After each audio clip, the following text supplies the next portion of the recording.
आज से 5-7 साल पहले देवरिया में भी कोई मेडिकल कॉलेज होगा इसकी कोई कल्पना भी नहीं करता था।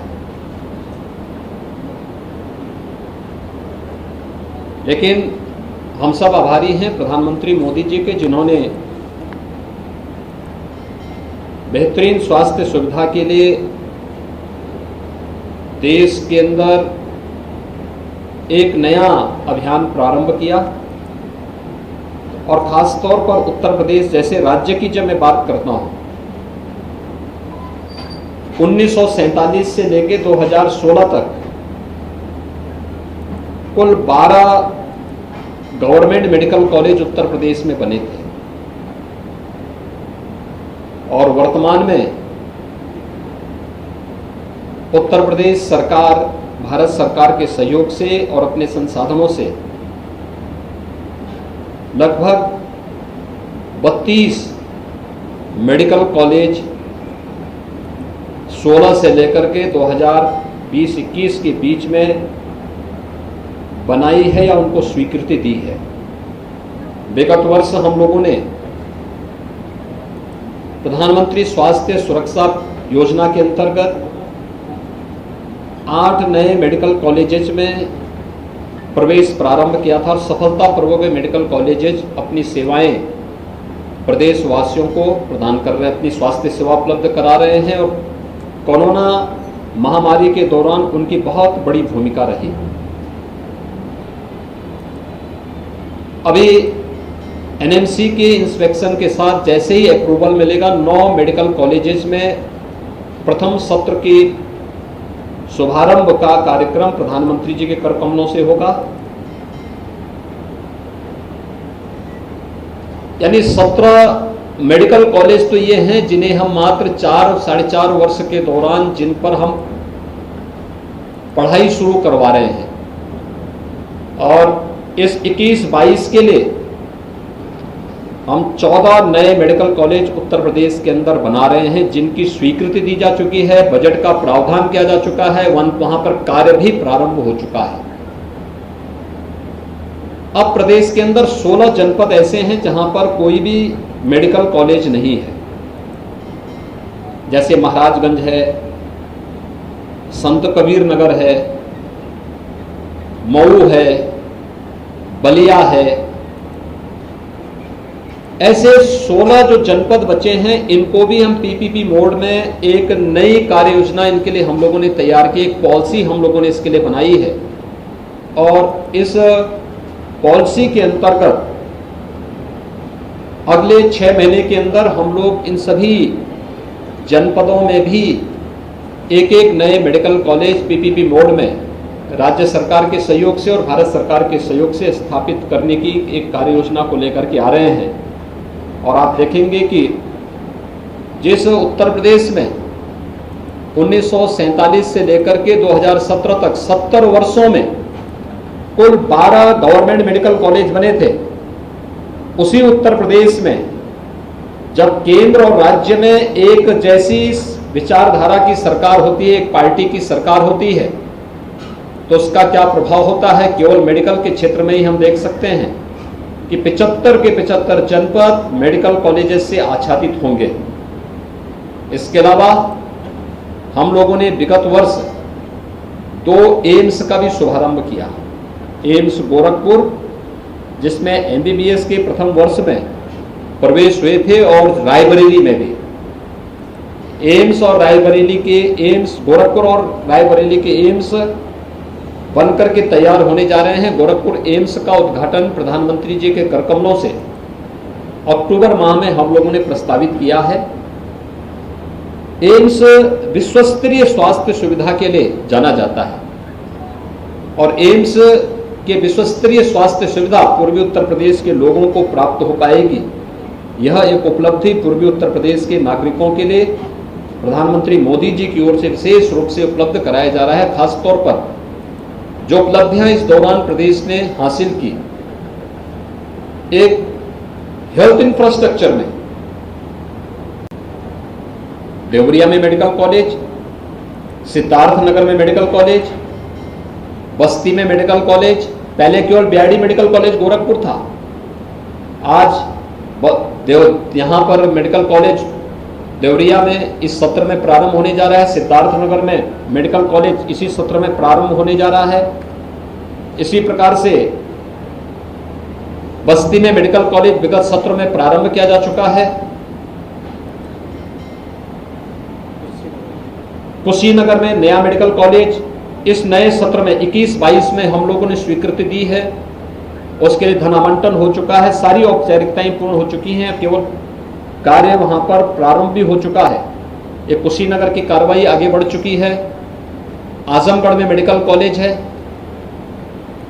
बलरामपुर, गोंडा, बहराइच, सुल्तानपुर, प्रतापगढ़, जौनपुर, गाजीपुर, चंदौली, सोनभद्र, मिर्जापुर, यानी ये सभी नए मेडिकल कॉलेजेस खुल रहे हैं। यानी मेडिकल कॉलेजेस की एक नई श्रृंखला यहां पर खड़ी हो रही है।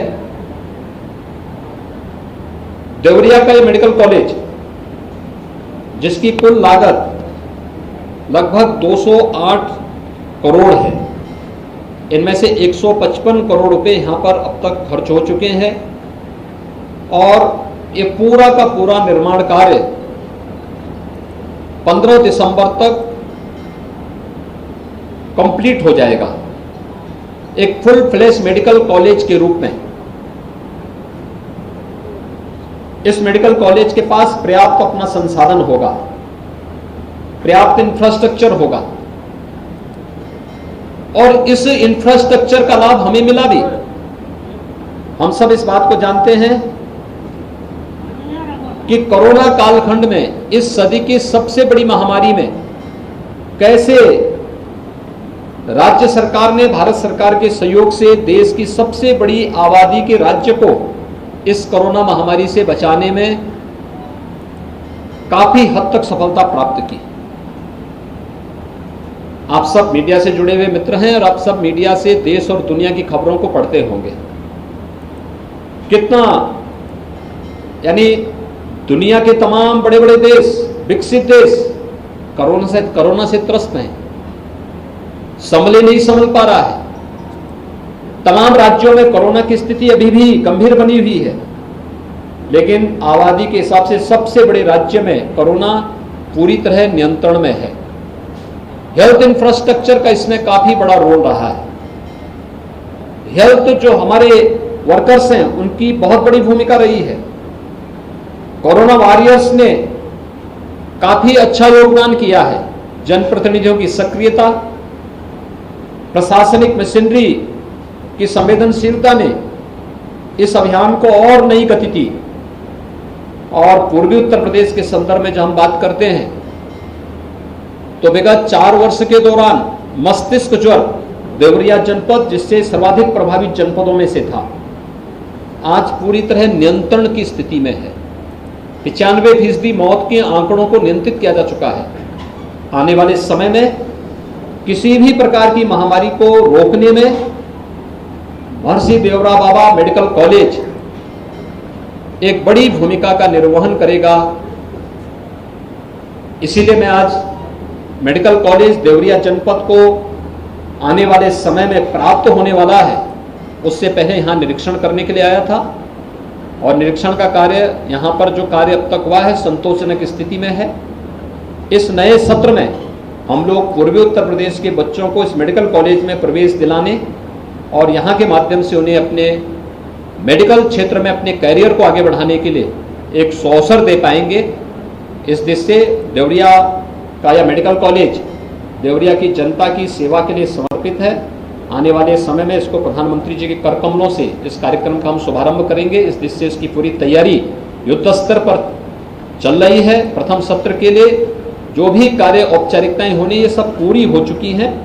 केवल इंस्पेक्शन की आवश्यकता है, इंस्पेक्शन की तैयारी है और उसको हम पूरी तरह कर रहे हैं। फैकल्टी की नियुक्ति की प्रक्रिया पूरी हो चुकी है और मुझे लगता है कि कोई भी कमी यहाँ पर रहनी नहीं चाहिए। जो मैंने अब तक यहाँ पे निरीक्षण किया है, जो मैंने बैठक में जो चीज़ें देखी हैं कि फैकल्टी पर्याप्त मात्रा में है, यहाँ पे सपोर्टिंग स्टाफ भी पर्याप्त मात्रा में है, यानी जो एनएमसी की गाइडलाइन उससे अच्छी संख्या में इनके पास है। और उसको हम और बेहतरीन तरीके से आगे बढ़ा सकते हैं। जो लैब हैं, लाइब्रेरी है, क्लासरूम है, ये सभी अच्छी स्थिति में यहाँ पर इन लोगों ने तैयार की हैं और भी अच्छे ढंग से हम इसको आगे बढ़ाने में सफल होंगे। छात्रों के छात्रावास, छात्राओं के भी छात्रावास तैयार हो चुके हैं। उनके रहने की व्यवस्था, जो फैकल्टी मेंबर्स आ रहे हैं उनके भी आवासीय सुविधा यहाँ पर उपलब्ध है, उनको कराया जा चुका है। उसमें कुछ फैकल्टी मेंबर उसमें रह भी रहे हैं। फैकल्टी मेंबर के रूप में जो हमारा डिस्ट्रिक्ट हॉस्पिटल के चिकित्सक हैं वे भी अपनी सेवाएं दे पाएंगे और उनके लिए आवासीय व्यवस्था पहले से है। लेकिन हमारे पास पर्याप्त मात्रा में यहाँ पर ये सुविधाएँ उपलब्ध हैं। जैसे ही एनएमसी का इंस्पेक्शन होता है और मेडिकल कॉलेज को अप्रूवल मिलता है, उसके साथ ही प्रधानमंत्री जी के करकमलों से इन सभी 9 मेडिकल कॉलेजेस का शुभारंभ भी करवाएंगे।